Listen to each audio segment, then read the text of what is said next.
ہم جانتے ہیں جس قوم کا جوان بیدار ہو جاتا ہے پھر وہ قوم خود ایک نئی تاریخ مرتب کرتی ہے۔ دوستو السلام علیکم ورحمۃ اللہ وبرکاتہ۔ امید کرتا ہوں آپ لوگ سب خیریت سے ہوں گے۔ جیسے کہ آپ نے تھمبنیل میں پڑھ ہی لیا ہوگا کہ آپ ویڈیو کے اندر کیا دیکھنے والے ہیں۔ سید امین القادری نے بیان کے اندر جو بات کہی ہے، پہلے اس ویڈیو کو سید امین القادری کی زبانی سن لیتے ہیں، پھر کرتے ہیں ویڈیو کے آخر میں بات۔ اگر آپ ہمارے چینل پر نئے ہیں تو چینل کو سبسکرائب کر لیں اور ویڈیو کو لائک کر لیں تاکہ آپ کو ہماری نئی ویڈیو روز ملتی رہے۔ چلو کرتے ہیں ویڈیو کو شروع اور ملتے ہیں ویڈیو کے آخر میں۔ تو ایک بات آپ سے عرض کر دوں، بیانات ہو چکے ہیں، اب کوئی بیان نہیں ہو رہا ہے۔ اب اگر کچھ محسوس کر سکتے ہیں تو یہ کسی کے دل کا درد ہے، کسی کے دل کی آہو بکا ہے۔ تھوڑی دیر ذرا دل کے کانوں سے سننے کی کوشش کریں، اس لیے کہ میں اپنی قوم سے مایوس نہیں ہوں۔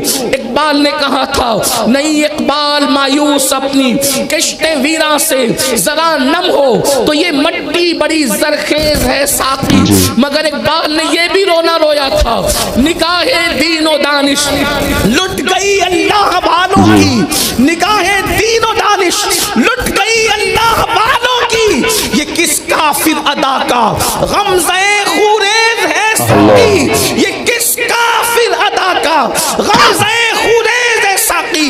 ہم جانتے ہیں جس قوم کا جوان بیدار ہو جاتا ہے پھر وہ قوم خود ایک نئی تاریخ مرتب کرتی ہے۔ حضرت جگر مراد آبادی نے کہا تھا، رند جو مجھ کو سمجھتے ہیں انہیں ہوش نہیں، رند جو مجھ کو سمجھتے ہیں انہیں ہوش نہیں، میں گدا ساز ہوں، میں گدا بردوش نہیں، ہم میں گدا کندھوں پہ اٹھا کے لے کے گھومنے والی قوم نہیں ہے، جہاں بیٹھ جاتے ہیں اسی کو اللہ اکبر۔ اس لیے میں اپنی قوم سے بالکل بھی مایوس نہیں ہوں۔ جس دن یہ قوم بیدار ہو جائے گی انقلاب ہوگا، جس دن یہ قوم بیدار ہو جائے گی انقلاب ہوگا۔ اس لیے میری قوم کے جوانوں روزانہ اپنی تباہی کی، اپنی بربادی کی داستان روز دیکھ رہے ہیں، ٹی وی چینلوں پر آپ کا مذاق ہے، اخبار کی سرخیوں میں آپ کا مذاق ہے۔ کبھی سوچا، کبھی تدبر کیا یہ کیوں ہے؟ وہ قوم جو جہاں بینی کے لیے آئی تھی، وہ قوم جو امامت کے لیے آئی تھی، وہ قوم جو قیادت کے لیے آئی تھی، وہ قوم جو لوگوں کو راستہ دینے کے لیے آئی تھی، وہ قوم جو شعور کو بیدار کرنے کے لیے آئی تھی، وہ قوم جو لوگوں کو راستہ بتانے آئی تھی۔ اسی ہندوستان کی تاریخ ہے، آپ کے آنے سے پہلے لوگ کپڑا پہننا نہیں جانتے تھے، لوگوں کو کپڑا پہننے کا طریقہ آپ نے دیا ہے، محمد الرسول اللہ کے غلاموں نے دیا ہے۔ آپ اتنا گر چکے کہ جس قوم نے لوگوں کو کپڑے پہنائے تھے آج اس قوم کی بیٹیاں ننگی ہو گئی، اس قوم کے جوان پھٹی ہوئی جینس پہن کے گھومنے میں فخر محسوس کرتے ہیں۔ پاگل ہوئے ہو، نادان ہوئے ہو، لوگوں کو تہذیب کی بھیک دینے والی قوم آج پھٹی ہوئی جینس کو فیشن کے طور پہ۔ ہم لوگ دقیانوسی خیال کے لوگ نہیں ہیں، لیکن ایک بات آپ کو بتاؤں، لباس کا جو معیار محمد الرسول اللہ نے دیا ہے، بے شک قیامت آ جائے گی وہ کبھی پرانا نہیں ہوگا۔ ایک بات ہمیشہ یاد رکھنا، ہر تہذیب پرانی ہوتی ہے، ہر کلچر پرانا ہوتا ہے، ہر زبان پرانی ہوتی ہے، ہر انداز پرانا ہوتا ہے، تنہا انداز محمد الرسول اللہ ہے، تنہا تہذیب مصطفیٰ ہے، تنہا زبان مصطفیٰ ہے، ہر روز اس کی نئی شان ہوتی ہے۔ تیری سیرت، تیری صورت زمانے سے نرالی ہے، تیری ہر ادا پیارے دلیل بے شک سبحان اللہ۔ بے شک دنیا میں زبانیں بنی اور مٹ گئی، لیکن جو محمد الرسول اللہ کی زبان ہے آج بھی اس زبان کا کوئی بیان نہیں ہے، اس کی کوئی مثال نہیں ہے۔ میرے امام نے کہا تھا، میں نثار تیرے کلام پر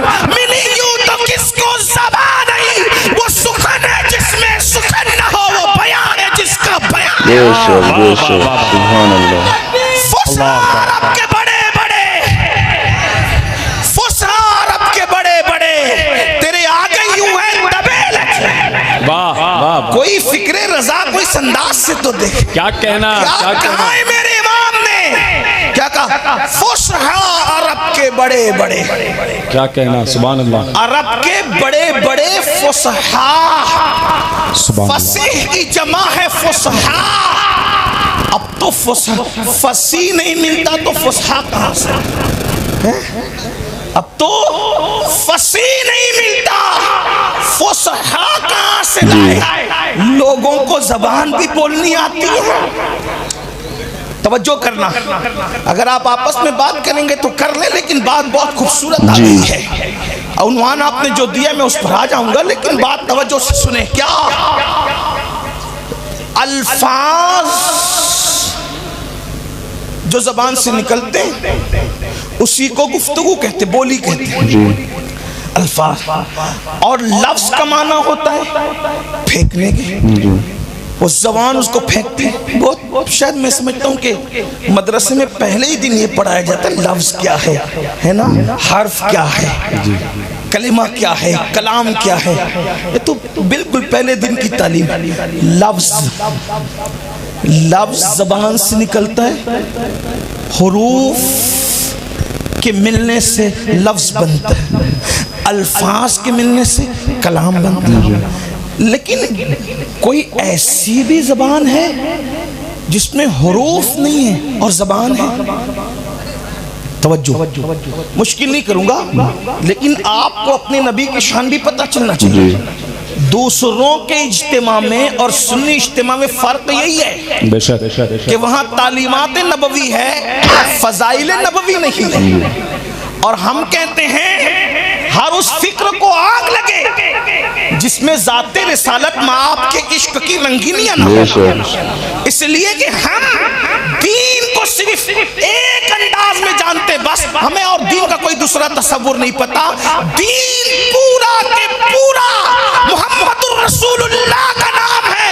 بمصطفیٰ برسا خیش راک دی ہموس، اگر بہون رسیدی تمام بولا بیس. اگر اس کو دیکھنے تو اللہ کی سرداب قدم شان ہے. یہ انسان نہیں انسان، وہ انسان ہے. یہ قرآن تو ایمان بتاتا ہے انہیں، ایمان یہ کہتا ہے میری جان. سبحان اللہ، سبحان اللہ. جان ہے عشق مصطفیٰ، روز فضو کرے خدا، جس کو ہو درد کا مزہ نازے دوا اٹھائے.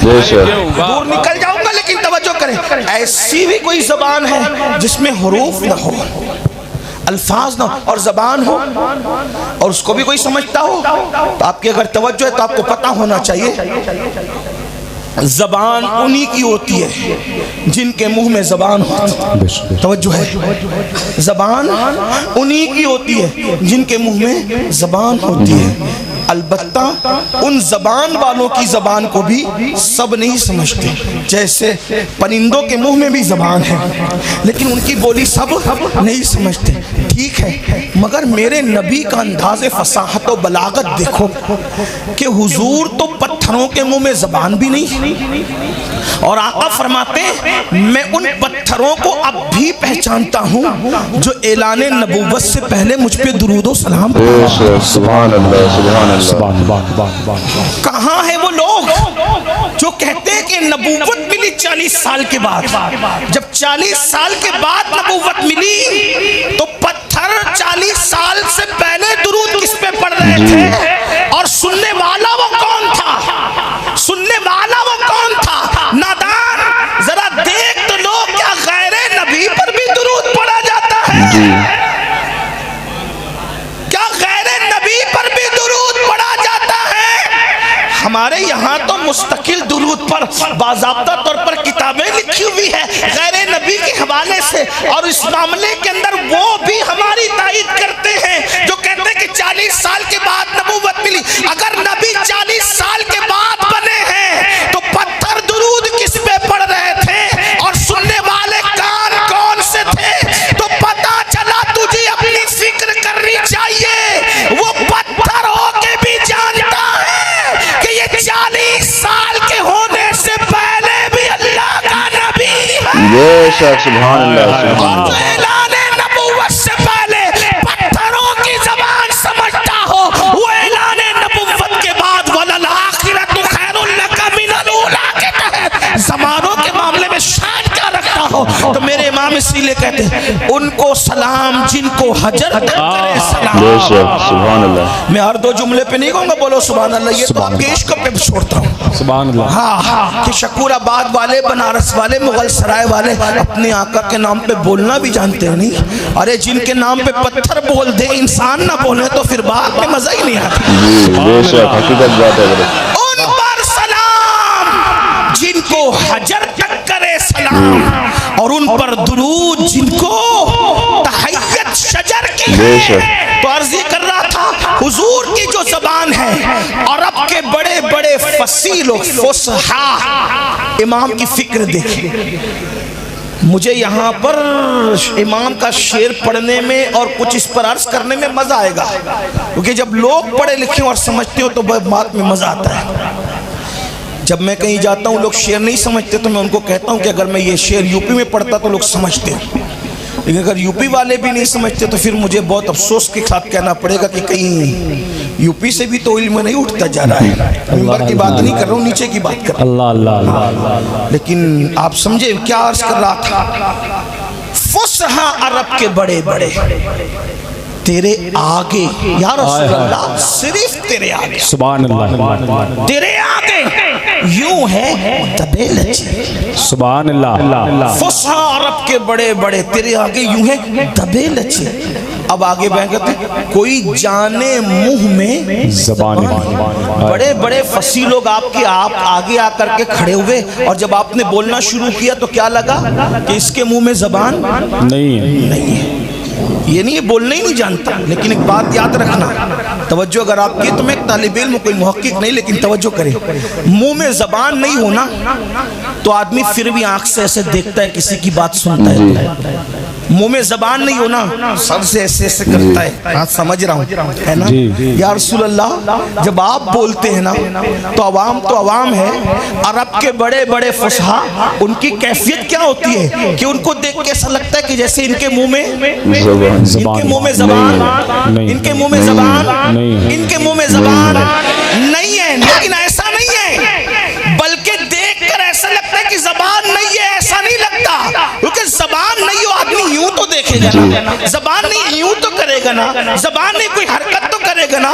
آقا جب آپ بولنے پر آتے ہیں تو بڑے بڑے فصحا کا حال یہ ہو جاتا ہے کہ دیکھنے والے کو یوں لگتا ہے کہ ان کے منہ میں زبان والا معاملہ نہیں ہے، ایسا لگتا ہے جیسے ان کے جسموں میں جان ہی بے شک سبحان اللہ۔ آپ شان سے بولتے ہیں کہ سن کر فصحا ایسے جامد و ساکت ہو جاتے ہیں، یوں لگتا ہے ان کے جسموں سے جان نکل گئی ہے۔ ان کے بولنے کا لہجہ یہ ہے۔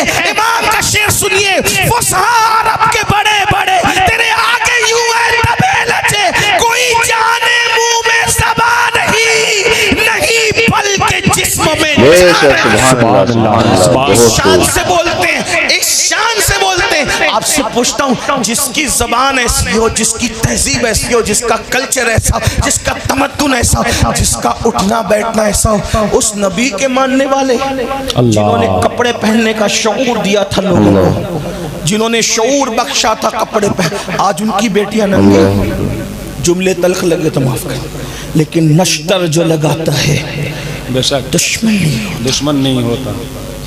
بیٹیوں کو ننگی کر دیا۔ اللہ اکبر۔ کوئی شرم بھی ہے؟ کم سے کم مسلمانیت کی تو غیرت کرو، مسلمان ہونے کا تو خیال جی کرو۔ بے شک۔ یہ مولوی لوگ بیچارے دقیانوسیت کی بات کرتے ہیں، انہیں کیا خبر؟ میں نے کہا مولوی کا مطلب ہی تو نہیں سمجھا۔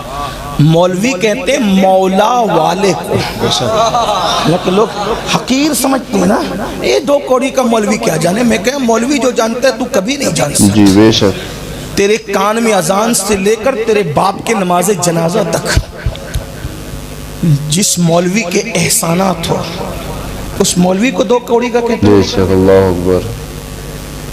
مولوی کیا ہے؟ مولا والا، اللہ والا۔ مولوی بھی کہتے ہو اور حقارت کی نظر سے بھی دیکھتے ہو، مولوی کا مطلب ہی ہوتا ہے اللہ والا۔ ڈکشنری اٹھا کے دیکھیں. اب جو اللہ والا ہوگا وہ کیا نہیں ہوگا، لیکن بات ہے صحیح مولوی کی کر رہا ہوں. ہاں جی جی. مولوی کون ہوتا ہے؟ ہاں مولوی وہ ہوتا ہے جسے کوئی سچا شمس تبریز مل جاتا ہے.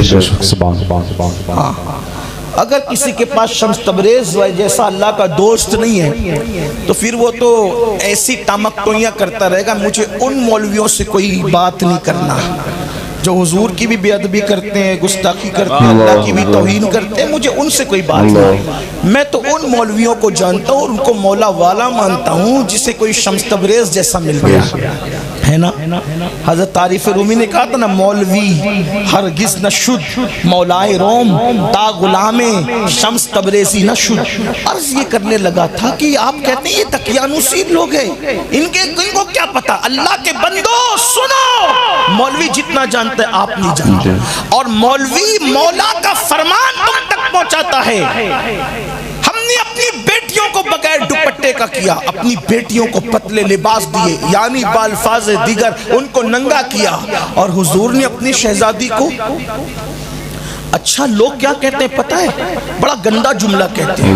لوگ کہتے ہیں مولانا مجھے میری بیٹی پر اتنا اعتماد ہے کہ میری بیٹی کو میں بغیر دوپٹے کا کر دوں، پتلے لباس میں کر دوں، باریک لباس میں کر دوں، اس کو چاہے میں موبائل دے دوں، اینڈرائیڈ فون دے دوں، اسمارٹ فون دے دوں، آئی فون کچھ بھی دے دوں، میری بٹیا تو بگڑنے والی نہیں. میں نے کہا اللہ کے بندے، بات بیٹی پر اعتماد کی نہیں ہے، بیٹی کس کی معتمد نہیں ہوتی، لیکن اتنا ضرور کہتا ہوں نبی کی شہزادی سے بڑھ کر بھی کہیں تقویٰ ہے، نبی کی شہزادی سے بڑھ کر بھی کہیں پرہیزگاری ہے، نبی کی شہزادی سے بڑھ کر بھی کہیں اللہ اکبر آبرو کا تحفظ ہے. خدا کی عزت کی قسم، شہزادی رسول کا تقویٰ، پرہیزگاری، طہارت، عفت کیا شان ہے. جس کے حجرے میں اجازت کے بغیر جبریل نہ آتے ہوں، نبی کی شہزادی ہے. جس کے حجرے میں صحابہ اجازت کے بغیر نہ آتے ہو، وہ نبی کی شہزادی ہے. تعلیم امت کے لیے سیدہ زہرا کی حیا کا خیال کرتے ہوئے خود اللہ کے رسول جن کے حجرے میں اجازت لے کر تشریف لائیں، وہ سیدہ کائنات جس کے لیے حضور اٹھ کر کھڑے ہو جائیں، جس کو تعظیم دیں، اس سیدہ طیبہ طاہرہ عابدہ زاہدہ راکعہ ساجدہ نقیہ تقیہ زکیہ ام ابیہا ام الحسنین عالمہ غیر معلمہ ام ابیہا خاتون جنت خاتون قیامت ملکہ فردوس بری فاطمۃ الزہرا کا انداز کیا تھا انداز. اللہ اکبر. لکھنے والے لکھتے ہیں، کہنے والے کہتے ہیں، کتابوں کے اندر حوالے اور ثبوت موجود ہے کہ اللہ اکبر اس طرح حیا اور پاکیزگی نے انہوں نے اختیار کی کہ سیدہ کے سر پر جو چادر ڈالی جاتی تھی، سیدہ کے توجہ کریں بہنیں ہیں تو ان کی بھی توجہ، سیدہ کے سر پہ جو چادر ڈالی جاتی تھی، اس چادر کو مرد تو مرد، انسان تو انسان، کبھی چاند و سورج نے بھی نہیں دیکھا ہے. اتنی حفاظت کیے میرے امام کہتے ہیں جس کا جنہ دیکھا مہو میر نے اس ردائے نزاہت پہ سبحان اللہ. نبی کی شہزادی اپنی چادر کو چاند و سورج کی نظروں سے بھی بچاتی ہے، اور ہماری بیٹی اللہ اللہ. کون ذمہ دار ہے؟ ذمہ دار کون ہے؟ باپ. ذمہ دار کون ہے؟ بھائی. روزانہ تباہی اور بربادی کی داستان. کہیں لٹتے ہوئے گھر ہے، کہیں اٹھتی ہوئی آگ کے دھوئیں ہیں، کہیں پر بے گور و کفن جنازے ہیں. ایک ملک میں مسجد کے تحفظ کے لیے پوری قوم کو بے گھر کر دیا گیا. فیس بک پر، یوٹیوب پر، واٹس ایپ پر فلسطین کے مرحومین کی شہیدوں کی تصویریں ایک دوسرے کو شیئر کرتے ہو اور روتے ہو. میں کہتا ہوں اتنا ہی درد ہے، اتنی فکر ہے، یہ تباہی کیوں ہے، بربادی کیوں ہے؟ جہاں گناہ وہاں فنا. بربادی گناہوں سے آتی ہے. اور ایک بات یہ بھی یاد رکھنا، علماء کرام موجود ہیں، جب علماء موجود ہوں تو بات بے باکی سے کرنے میں کچھ آسانی ہوتی ہے. کیونکہ دل یہ مطمئن رہتا ہے کہ کہیں بھی غلطی چوک ہوگی تو علماء کی طرف سے اصلاح ہو جائے گی.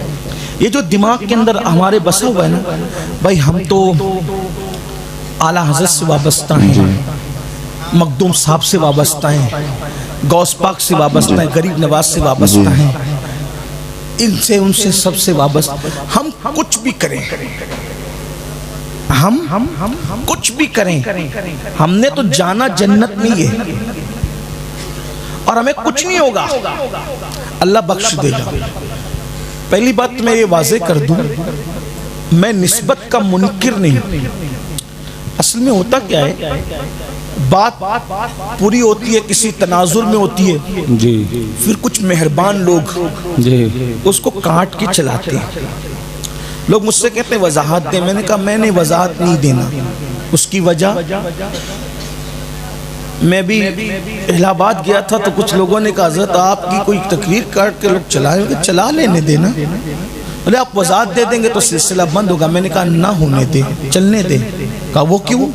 میں نے کہا اگر وہ میرے خلاف گالیاں بکتے ہیں تو اسی سے ان کو ویوز ملتے ہیں، ویوز ملتے ہیں تو انہیں پیسے ملتے ہیں، پیسے ملتے ہیں تو ان کے بچے پلتے ہیں. اگر مجھے گالی دینے کی وجہ سے کسی کا گھر چلتا ہے تو میرا نقصان کیا ہے؟ سبحان اللہ، سبحان اللہ. اسی بہانے کسی کے بچے پلتے ہیں تو پلنے دینا یار. میں کہاں 50-60 ہزار روپے ہر بندے کے گھر پہ پہنچا سکتا ہوں؟ اگر میری آبرو لوگوں نے اپنے گھر کے بچوں کی پرورش کے لیے کر رکھی ہے، میں اس کے لیے تیار ہوں. باقی صلے کا طالب اللہ کی بارگاہ تو لوگ کاٹ دیتے ہیں کچھ بات، جو میں کوئی وضاحت نہیں کر رہا تھا لیکن لوگ کاٹ دیتے ہیں. ایسی آج کی بات بھی کٹ سکتی ہے جو میں کہنے جا رہا ہوں کہ آپ اور یہ سمجھتے غوث پاک سے، غریب نواز سے، اعلیٰ حضرت سے، مفتی اعظم سے، صدر الشریعہ سے، شیر بیش سنت سے، اور جو ہے وہ محدث اعظم سے، مفتی اعظم سے، صدر الافاضل سے ہم وابستہ کچھ بھی کریں جنت میں جائیں گے. میں ایک بات آپ کو کہتا ہوں، میں نسبت کا مخالف نہیں. میرا عقیدہ یہ ہے اگر پتھر کو چونٹی کو بھی نسبت ہو جائے نا، چونٹی پتھر بھی پھر بھی بات ہے، کتے کو بھی اگر نسبت ہو جائے نا، نسبت اس کو بھی کام آتی ہے.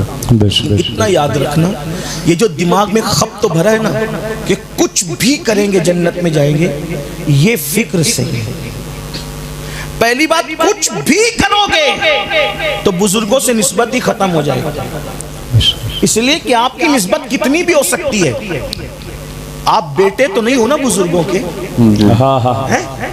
نسبت کچھ بھی ہو، مرید ہوں گے، شاگرد ہوں گے، اور کچھ ہوں گے، بیٹوں تو نہیں ہے نا ان بزرگوں کے. جب بیٹا ہونا ختم ہو جاتا ہے برے اعمال کی وجہ سے، کیا قرآن نہیں کہتا کنعان کے لیے؟ قرآن لیس من اہلک، اے نوح اب یہ تمہاری اولاد سے نہیں رہا. تو جب بدعمالیاں، پاپ، جرائم، کفر نبی کے بیٹے کی نسبت نبی سے ختم کر سکتی ہے، تو یہ پیری مریدی کی نسبت کتنا رہ سکے گی؟ جرائم کر کے، پاپ کر کے. آپ مجھے بتائیں میرے بھائی. اور پھر ایک بات یاد رکھنا، ہمارے یہاں شفاعت کا جو تصور ہے اہل سنت میں، ہم اس پر ایمان رکھتے ہیں شفاعتی لأہل الکبائر من امتی، میری شفاعت میری امت کے بڑے گنہگاروں کے لیے. اور میرے امام نے کہا کیا ہی ذوق افزا شفاعت ہے، تمہاری واہ واہ قرض لیتی ہے، گناہ پرہیزگاری واہ واہ، صدقے اس انعام کے، قربان اس اکرام کے، ہو رہی ہے دونوں عالم میں تمہاری واہ. اللہ اکبر. ہمارا عقیدہ ہے حضور کی شفاعت، جتنی شفاعت کی قسمیں سب مانتے ہیں، لیکن ایک بات یاد رکھنا، ساری شفاعت کو علماء موجود ہے پوچھ لیں، ہم موقوف مانتے ہیں الا باذنی، اللہ کے اذن سے، بغیر اذن سے اگر اللہ کسی کے متعلق یہ فیصلہ کر دے اس کو نہیں بخشنا. صرف سمجھانے کے لیے کہہ رہا ہوں، اللہ فیصلہ اس کو نہیں بخشنا. پھر اگر وہ سگا چچا بھی ہو پھر نبی وہاں سفارش نہیں کرتا. جی بے شک علماء موجود ہیں، آپ سچی سے، میں قرآن سے بات کر رہا ہوں. اگر سگا چچا بھی ہے نا، جب اللہ نے فیصلہ کیا میں نے اس کو نہیں بخشنا، پھر نبی اس کی بھی سفارش سگے چچا کی بھی نہیں کرنا. کیوں؟ کیونکہ نبی خدا کی رضا چاہتا ہے. جب خدا محبوبوں کی رضا چاہتا ہے تو محبوب بھی خدا کی رضا چاہتے ہیں. حضرت ابراہیم علیہ السلام کا سگا چچا اس کو دل کے کانوں سے زنا کے اڈوں کو آباد کر کے، شراب پی کے، جوا کھیل کے، رات کی تاریکیوں میں زنا کی گندے فلمیں دیکھ کے اور اپنی جوانی کو اپنے ہاتھوں سے برباد کر کے جو جنت کے خواب دیکھ رہے ہو نا، دل کے کانوں سے جس دن موت سے آنکھیں بند ہوگی اس دن پچھتاؤ گے کہ ہمیں جھوٹی تسلیاں دی گئی تھی اور ہم برباد ہو گئے. لیکن اس دن پچھتانا کام نہیں آئے گا. سن لو، جب اللہ نے فیصلہ کر دیا خلیل اللہ کو ابراہیم تو نے آزر کی سفارش نہیں کرنی، تو حضرت ابراہیم آزر کی سفارش، اور دنیا دیکھے گی ابراہیم علیہ السلام کا سگا چچا بچھو کی شکل میں جہنم میں ڈالا جا رہا ہے. آپ کو اس پر غور نہیں لگتا، فکر نہیں ہوتی، کیسے آنکھ بند کر کے بیٹھے. میرے عزیز، جنت میں جانا بہت بڑی بات ہے. اگر اللہ نبی کو منع کر دینا کہ تو اپنے بیٹے کو کشتی میں نہیں لینا، تو نبی اپنا بیٹا پھر کشتی میں بھی نہیں لیتا. آپ کیا سمجھ رہے ہیں؟ جنت کو لوگ سمجھ کیا رہے ہیں؟ جنت کو لوگ سمجھ کیا رہے ہیں؟ ایک بار سبحان اللہ بولو، جنت مل جائے. میرا شعر سن لو، جنت مل جائے. میرا شعر سن لو، جنت مل جائے. مجھے دیکھو، ان کو دیکھو، ان کو دیکھو، جنت مل جائے. کیا تماشا بنا رکھا ہے آپ نے جنت کو. ہاں لیکن اتنا ضرور کہوں گا، اتنی مشکل بھی جنت نہیں ہے، اتنی مشکل بھی نہیں ہے جتنا 1857 کے بعد والوں نے مشکل کر رکھی ہے، اور اتنی آسان بھی نہیں ہے جتنا تمہارے شاعروں نے جنت آسان کر دی ہے. نہ اتنی مشکل ہے نہ اتنی آسان ہے. پھر جنت کے بارے میں صحیح فکر کیا ہے مولانا؟ جنت کے بارے میں صحیح فکر فکر رضا ہے. اور وہ کیا ہے؟ کہتے ہیں وہ تو نہایت سستا سودا بیچ رہے ہیں جنت کا. دیکھیں کیا اعتدال کی فکر ہے. لوگ کہتے ہیں تمہیں احمد رضائی کیوں نظر آتا ہے؟ میں نے کہا ایسی بات 14ویں صدی میں کسی نے کی ہو تو بتاؤ، ہم اس کا شعر پڑھ دیں، اس کو پڑھ دینا. اور ایک بات یاد رکھنا، امام احمد رضا کو تقریر سجانے کے لیے پیش نہیں کیا جاتا، فکر رضا کو آخرت سجانے کے لیے پیش کیا جاتا. دیکھیں کیا فکر کہتے ہیں، وہ تو نہایت سستا سودا بیچ رہے ہیں جنت کا، مگر ہم مفلس. ہم مفلس کیا مول چکائیں؟ ہم مفلس، ہم مفلس کیا مول چکائیں؟ اپنا ہاتھ ہی خالی. جنت تو سستے میں بک رہی، ہمارے پاس ہے کہاں؟ نہیں سمجھے؟